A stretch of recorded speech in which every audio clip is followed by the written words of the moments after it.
Okay, hello everyone. I welcome all of you to the third webinar in our webinar series that are done by the Egyptian Center for Economic Studies jointly with the CIB, our prominent bank in Egypt. The idea behind the webinars is to prepare for the COP27. So it's entitled Towards COP27 and Beyond. We started off with actually a conference back in June. And the conference was sort of setting the stage, showing a lot of our green projects, talking a lot about the things that are of interest for Africa. Voice of Africa needs to be emphasized in COP27, and Egypt is representing the voice of Africa. So towards that end, following the conference, we're having those webinars. There are 6 of them. Each one is tackling a specific topic. And in each one of those webinars, we bring experts in the field who talk about that topic, specifically about the interests of Africa, with a big focus on the how question, how we are to take this forward. There is a lot of rhetoric, there is a lot of lovely talk about everything, but then when it comes to action, we find very little happening. So the purpose of the webinars is to focus on the how, right? The first webinar took place already on the 3rd of August, and it was about climate finance in general terms. Definitely carbon credit is part of the climate finance thing, but it is intentional to have it as a separate topic because of its own intrinsic importance. The second webinar was actually last week, okay? And it was about small farmers and how they're affected by the climate change and what can be done in order to improve their resilience and their adaptation to the situation and save agriculture, which is of course key for the survival of all people. Today's webinar is about the carbon market, okay? A beautiful new market that not many people know a lot about, okay? And our objective is to understand this market and see how can Africa benefit from it in a practical way, okay? How to benefit from the workings of the market itself, and how to benefit from Article 6 and compensations from the countries that are having all those emissions to the ones that are not having any emissions and yet suffering all the bad, terrible impact of the climate change. We have with us 4 speakers, very prominent speakers. I'm very glad to have all of them. Let me start with the female in the list. As always, ladies have to come first, right? Of course, absolutely. Hi, Sharif, how are you? Hi. I'm mute. I'm just saying hi, Sharif Juwaini. All right. We have Mrs. Fenella Aouane. She's the head of the Carbon Pricing Global Practice, Deputy Director at GGGI. Mrs. Fenella is the head of the Carbon Global Practice, as I said. Before joining GGGI, she spent 7 years structuring international carbon transactions with an international investment bank. She additionally helped to design and run the ACAD, African Carbon Asset Development Program. Fenella has an honors degree in business from Oxford Brookes University. We also have with us Dr. Axel Mikhailowa, senior founding partner of Perspectives Climate Group. Is a climate policy specialist with a focus on the clean development mechanisms and other mechanisms in mitigation and adaptation.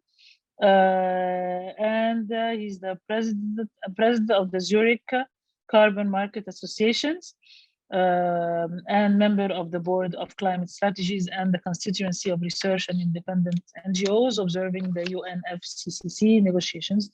He holds a PhD in economics. We also have with us Dr. Samir Ammous. He's an international expert on energy and climate change and founding director of Apex Conseil. Dr. Ammous is an international expert on energy and climate change and the founding director, as I said. It's a consulting firm based in Tunisia. Dr. Ammous has been working with some of the largest international agencies and programs such as the UNDP, UNEP, the World Bank, FAO, GEF, and the Secretariat of the UNFCCC, OECD, and UNITA, as well as bilateral cooperation agencies such as GIZ, Agence Française de Développement. Dr. Amos holds a doctorate in economics, specialized in energy, and obtained in 1986 at the National Institute of Nuclear Sciences and Techniques in Paris. And last but not least, my very good friend, Mr. Gamal Muharram, is the chairman of MGM Financial and Banking Consultants. Previously, he was the CEO and managing director of Piraeus Bank Egypt, formerly the Egyptian Commercial Bank. From 2002 to 2008, Mr. Muharram is a member of various business chambers and federations. He was actually the chair of the American Chamber of Commerce and is board officer for a number of prominent institutes. Mr. Muharram has focused in his career on the banking industry, from being credit and marketing officer at Citibank to assistant vice president of Fleet National Bank and chief representative of the Bank of New York in Cairo to his position in Piraeus Bank. We have four very powerful experts in the fields. I'm very glad to have you. And let us, without any delay, start. In our previous two webinars, the Minister of the Environment entered and talked a little bit at the beginning about the topic. This time she had to apologize because she is traveling, even though, to be very honest, when she was in Cairo, she would get in, even if she's in the car or in the elevator or whatever, she's always in. She made it a point to always be in, and I do appreciate that very much. But she has her people from the ministry involved and listening to what we're saying. Let me start with Mrs. Fenella, Aouane, and ask you please to set the stage for our talk today. The carbon market is a very interesting market, one that is different from regular markets. So let us have, if you may give us an overview of how this market operates, okay? So that we start building on that and seeing what we can do for Africa, how to benefit Africa from this situation and benefit from Article 6. So please go ahead. Would you like to share a presentation, or you're talking only? It's up to you. Thank you very much, Dr. Abla. Okay, perfect. Thank you very, very much. So, and thank you for the introduction. As said, my name is Fenella Aouane, and I am the Deputy Director and Head of the Carbon Pricing Global Practice at GGGI. What I'd like to do today is just give you an overview of who GGGI is initially, then to talk about what is Article 6, what does it mean, and how can African countries and all countries take advantage of it, and then a little bit about the differences between a couple of the markets. So we hear a lot about voluntary markets, we hear a lot about Article 6 markets. What's the difference? I'm not going to be able to explain the entire thing in 15, 20 minutes, but hopefully I can give you a little bit of a taster. So let me just check that yes, that's it. Okay, so the screen is working, and that's half the battle normally on these things. So just to give you an idea, okay, the Global Green Growth Institute, or GGGI, as we're known, is an intergovernmental organization set up by treaty. So we are similar to the UN organizations, to the development banks, in the sense that we work globally, and we have a mandate to be funded by governments to then benefit others. We work on a membership basis. So we have about 43 members across the globe. So your nearest neighbors will be Morocco, and then the Middle East, Jordan, Qatar, UAE are also members. So we have teams actually based in our member countries. So for example, in Morocco, we have people based within the Ministry of Energy, in the ministry offices, and also within the Ministry of Environment, as they, although part of one ministry, they sit in different locations. So our staff actually sit within the government offices, and our mission, our vision is to help countries with green growth. Now, we've had this since about 2000. We started, we're quite a young organization. We started 2010, 11, really. But what this has allowed us to do is to become very related to the NDCs, as we see countries now focusing on green growth. So historically, we may have been speaking just with the Ministry of Environment. Now we're speaking very much with the ministries of finance, ministries of planning, the president's offices, as climate has taken far more of a central seat, and green growth. So moving on, what do we do as far as carbon is concerned? So we are a leading provider of technical assistance or readiness support. So we work with our member countries, as not all of them, but some of our member countries, to help them get ready to trade under Article 6. So if we look at where we're working, we have 4 programs currently working, and we are based in, or we have activities across the globe. So in Africa, we have Morocco, Senegal, and Zambia across 2 of our programs. So what we're doing is we're helping to educate the governments on what is Article 6, what does it mean, and then what is the development, how can we find an activity that may come into a trading. I'm just saying there's a lot of sort of pinging and dinging on the line that's quite, sorry, it's quite distracting. If people could maybe mute their microphones so I don't have to hear it. There's also the governance framework. So we're doing a lot of work on helping to set up the governance frameworks on who will make the decision around a trade. Trading under Article 6 requires a lot of government involvement, which is a difference from previous incarnations of the carbon market. So there's an awful lot of process and procedure that needs to happen. And that needs to get set up within a government office. Capacity building, obviously helping for the training, and then knowledge sharing. So moving on, oh, sorry, overshot. What are the programs that we are doing? So currently we have 3 main programs. The first one is the Mobilizing Article 6 trading structures, which is funded by the Swedish government. We're rolling that out currently in Cambodia and Nepal, and we'll be adding a couple more countries. That is trading as similar to how it was under the clean development mechanism of the Kyoto Protocol. And we're working with Nepal, for example, to be able to do a trade between Sweden and Nepal to be able to access carbon finance. Then we're also working with the Norwegian government on our middle project. That's the second program.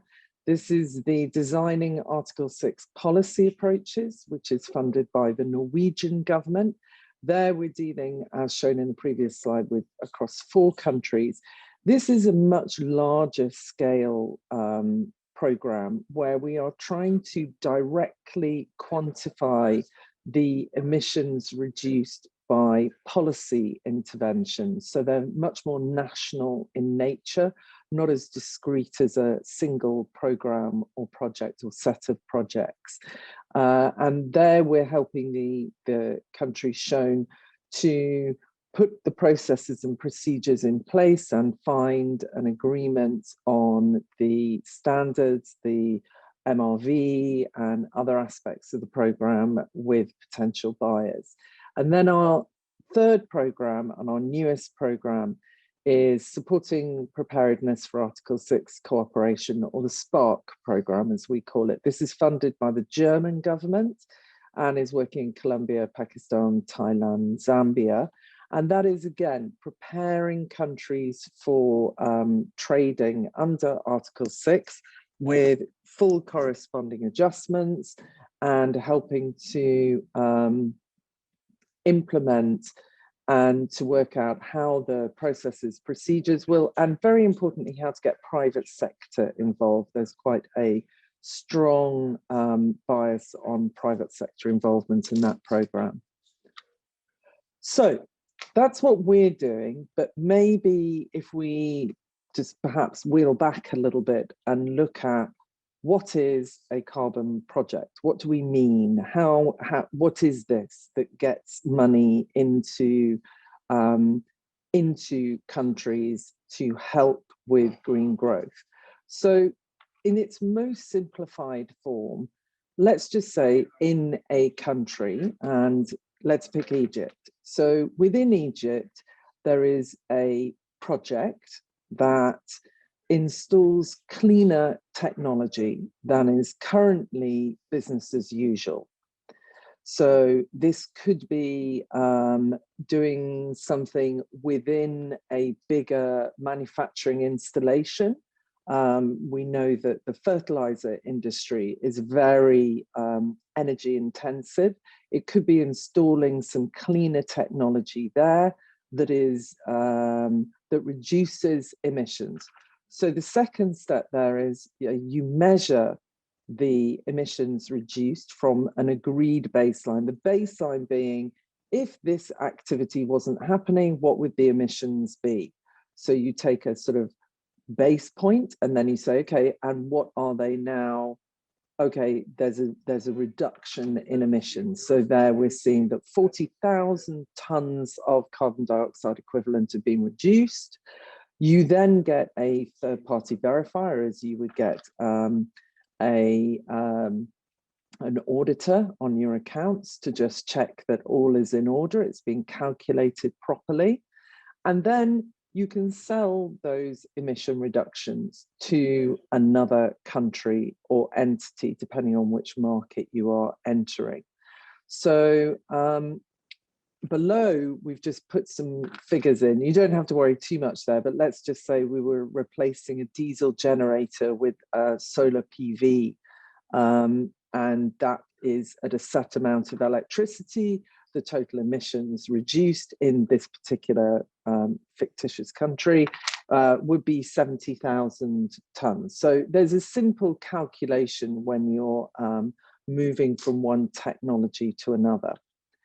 So how does that work in the sense of once you've got your emissions generated, actually moving your emissions from one activity to another? And I'm sorry, I can see some people in the chat who are messaging me, but I can't, unfortunately, I'm not able to present and respond to the messages at the same time. So no, you go ahead with the presentation. Then sure, we'll have questions at the end if we have a bit of time.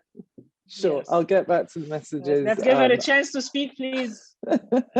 No problem. No Everyone problem. is eager to hear you. So go ahead. I'll check the messages when I've finished presenting. So I apologize for not responding. Some people are able to do it, but I'm not that dexterous. And I'm trying to work between a phone and a computer as well. Yeah, okay. And the arrangement here in all cases is to have all the presentations and then have the questions at the end. So please, guys, save the questions to the end. All right, go ahead. Sure. Please. Great. Thank you, Abla.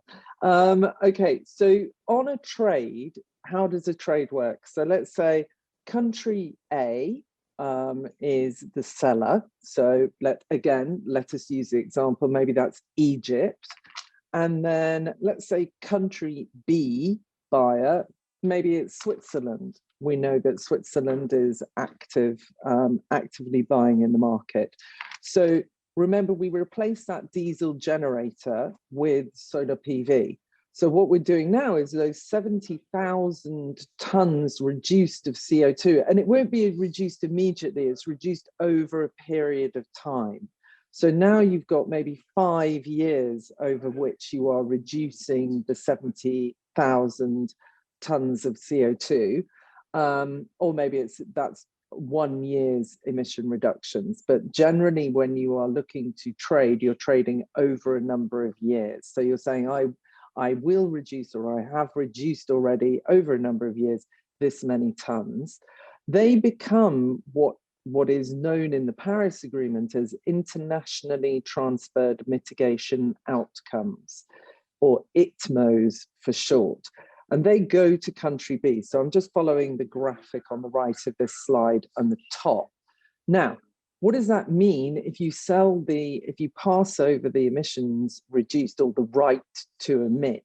It's actually, because it's not a commodity, it's not like a pile of aluminium. It is a right to emit. It is a credit. So it's only just written on a piece of paper. So you have the green bar there on the right is a bilateral agreement. That is what we call a mitigation outcome purchase agreement, or MOPA. That's just the legal document that you have in place between buyer and seller.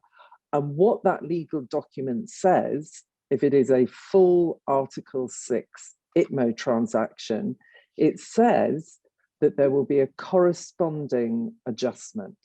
What that means is you will avoid double counting, which is what Article 6 of the Paris Agreement requires for ITMO transactions. You will avoid double counting by country A, the host seller country, will not include those 70,000 tons that it is selling to Switzerland within its NDC. So when it puts together its BTR, which is the accounting paperwork for the UNFCCC, to say this is how many, this is what we have emitted, it will not include that 70,000 ton reduction. So it is taking away, or it's adding back in the emissions, which is why there's a plus sign there. It is not using that credit, it adds back in from the minus there. And Switzerland, however, takes that credit. Switzerland is able to say, yes, I have reduced 70,000 tons. I haven't done it domestically. I've bought that reduction from Egypt. And what else, obviously, if you have made, so that's the purchase, that is what Switzerland gets. And what do they give in return? And that's the yellow line at the bottom, which is funding. So it pays Egypt for that purchase of 70,000 tons. So that, in essence, is a carbon transaction. That is a fully compliant Article 6 carbon transaction. Okay, so there are a few things that are required if you do an Article 6 carbon transaction. One of them is that the ITMOs must be real, verified, and additional. We keep using this word additional. And that goes back to my point of showing that you had your business as usual, that was using your diesel generator. And now you are replacing that diesel generator with solar. But what you must remember here is, what is your business as usual? Because all countries have written an NDC. So the unconditional NDC is actually your business as usual, because you're saying, I am going, as a country as Egypt or anywhere else, I am going to do the following activities between now and 2030. So that is your NDC. Generally, if you want to get a little more detailed about it, we say that's your unconditional NDC rather than your conditional. So you are saying you will do this anyway. So what this UNFCCC guidance is saying is that it has, any activity that you trade has to be additional to your unconditional NDC. So it has to be something that you were not planning on doing anyway. And that again comes out under Article 6.4. It must take into account all relevant national policies. and it must exceed any mitigation that is required by law or regulation. Well, your NDC is generally written into law or regulation, or at least certainly obligation. How do we measure additionality? How do we say, yes, this is additional, no, that isn't? And we say here, does the activity go beyond what would be achieved under policies in the host country? Well, one of those policies could well be your unconditional NDC, so it is additional to that. And then, has the activity demonstrated that the financial incentive created by carbon finance is necessary for it to proceed? So I think I just want to pause at this slide, only because if we go back to, I think some of the questions that you posed, Abla, in the agenda for today, it was the Central African Republic has a whole load of forests. Why isn't it getting carbon finance? And the answer is, well, it has it, but that is its business as usual. It's not doing anything in addition to having the forest. Now, there is an argument saying, okay, but if you say that the forest is going to get knocked down and cut down, so by preserving it, you need to, and I'm very much simplifying an awful lot here. So, please excuse me for the oversimplification, but just to stress the point that you have to be doing something more than you've already committed to doing. So let us move on. So some people have asked, but there's meant to be this raising ambition. How can Article 6 raise ambition? And the argument is that we enable carbon transactions to have money flowing into the host countries. That money can then be used for not only funding that current activity, but also to help promote further activities. Maybe it's broken a technology barrier. Maybe there's not been a certain technology in the country before. So this allows the first trade or the first couple of trades to happen. And then the local banking market or others get more comfortable with the activities and to lend on a commercial basis to the activities, and the later ones do not require the carbon finance. But there is meant to be, it's a kick-starting to be able to allow more mitigation activities to happen. And when you have more mitigation activities happening, the country can then say, yeah, actually, we're going to be able to increase our ambition going forward by the next NDC generally. Okay, I want to move on just briefly here onto different types of markets. If we currently look, and this is taken from the World Bank State and Trends of Carbon Pricing, which is a great tome that they write every year. And if you are interested in investigating the current state of carbon markets, I would highly recommend you go and look at it. It is publicly available. What we are looking at here is different types of markets. When I say different types, it's using different standards. They are all trading tons of CO2 reduced. It's all the same unit, but it's just got a different label on it. It's like going to, 4 different supermarkets for a tomato. It's still a tomato you're buying, but it's a tomato with a different label on it, and maybe at a different price and probably different quality. So there you're seeing here is all the different types of markets that are currently trading. Now you'll notice though that it doesn't say Article 6 anywhere, because this is taken from the 2022 report, so it is referring to 2021, and at the moment no trades have actually occurred. There have been no full transactions under Article 6, as the rulebook was only decided in Glasgow last November. but we're very hopeful, and GGGI is working very hard to try and get some of these initial pilot transactions completed. So there are lots of different standards, and they all mean different things. So the CDM is the nearest equivalent, that sort of top bluish purple section. And that is where we were before. That is what we were trading under the Kyoto Protocol. And now this is what we are thinking will morph into Article 6 trading, and more than likely under Article 6.4, but all international trading is covered by Article 6.2. So you can see that the volume has greatly reduced over the years as the market has died out. And we would hope that the Article 6 market takes over. The rest are voluntary markets, which cannot be used by the buyers for their NDC compliance. So that's the important thing. The voluntary market is not fungible for all purposes, meaning that if Switzerland bought it, it could not use those credits if it was bought under a voluntary standard and did not have a corresponding adjustment. It could not be used for their NDC compliance. There has to be a corresponding adjustment. Now, you can have gold standard as one of the voluntary standards there with a corresponding adjustment could be used by the Swiss government. So that makes it somewhat more complicated.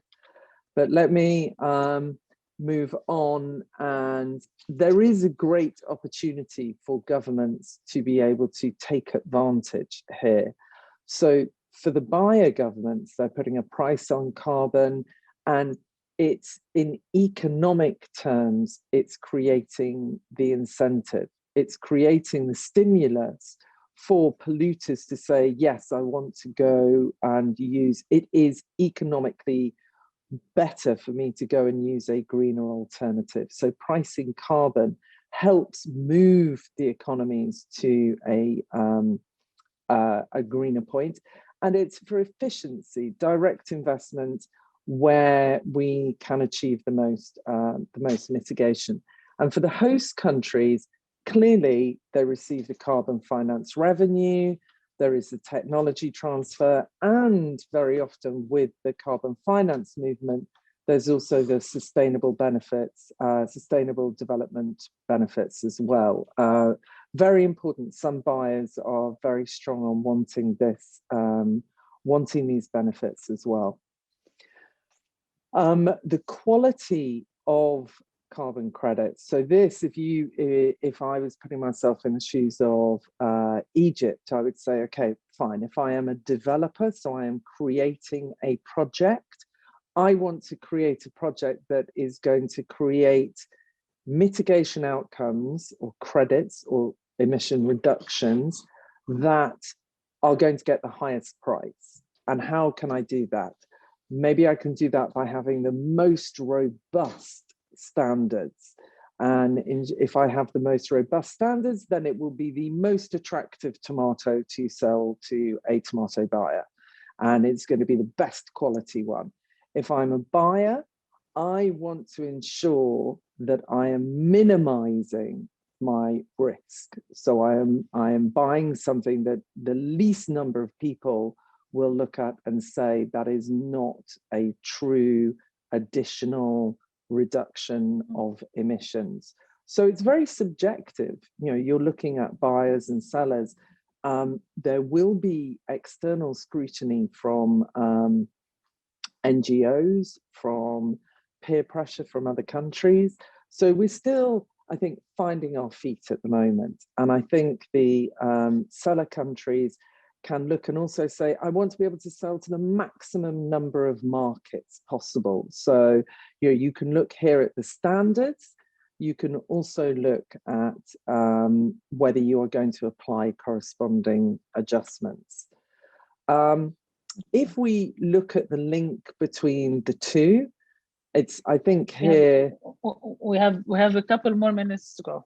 Maximum. Of course, okay, no problem. Thank you. So here we can have Articles 6.2 and 6.4. Here we have the links with the voluntary carbon market. It's essentially, this is just saying it's about the corresponding adjustments and whether you apply corresponding adjustments as well. If you do, then a buyer can be a government and they can use it for their NDC compliance. If you don't, then you are looking at the more philanthropic, altruistic buyer, a corporate who is wanting to invest, but there is a great argument in the voluntary carbon market that a buyer cannot say that they are truly carbon neutral unless double counting has been avoided, which would mean the application of corresponding adjustments. So moving on, that I'm going to jump past this slide because the slides will be available obviously afterwards, but it effectively says the same thing. So if it is authorized and there is a corresponding adjustment, those are the kind of buyers. And if there isn't, there are international companies or the host country themselves. Maybe it can be used nationally within Egypt. And some countries are a little bit worried, and I am very nearly at the end. Some countries may be a little bit worried about the potential of undervaluing national assets or being open to criticism. So we have seen quite a few countries turn around and actually pause all sales of credits from their countries. I think this is a temporary move. I think it will come back. But until we have some kind of common understanding of standards and what we will do, then I think there will still be a lot more debate. And then these are considerations that you could take. You could, as a host country government like Egypt, you could decide, or Tunisia or Morocco or any other country, you could decide to monitor and manage both your voluntary markets and your compliance markets, or set some guidance. And then I should just, to conclude, there is a linkage across all carbon markets, and carbon markets are a route for countries to receive funding. If they are able to achieve mitigation outcomes or emission reductions above and beyond their business as usual, which would include their commitments under Paris for unconditional NDCs. It's also very important to work out your quality of your credits. So putting your standards, whether that be in the compliance or voluntary markets, and you must work out how you want to regulate your markets if you are planning on selling. I shall stop there. I think I'm hopefully within time.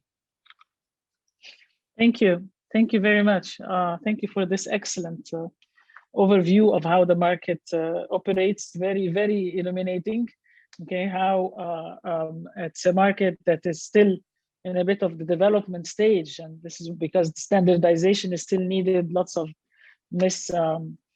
understanding of things need to be done, but it definitely does provide stimulus for reducing pollution and going for green markets, but it still does not provide fair compensation for Africa, which is not doing any emissions and suffering from the horrible quality of the climate change. All right, it's not extra. They're keeping their forests. All right, this is what they should do, but then they need to be compensated for suffering. All right, so it is something. But hopefully, as we go on with the speeches and the interventions of the other speakers, we are going to answer that question. We need to bridge the gap between the carbon market as it operates and the benefit to the countries that are really doing their deed and suffering from all the negative impacts. Thanks a million.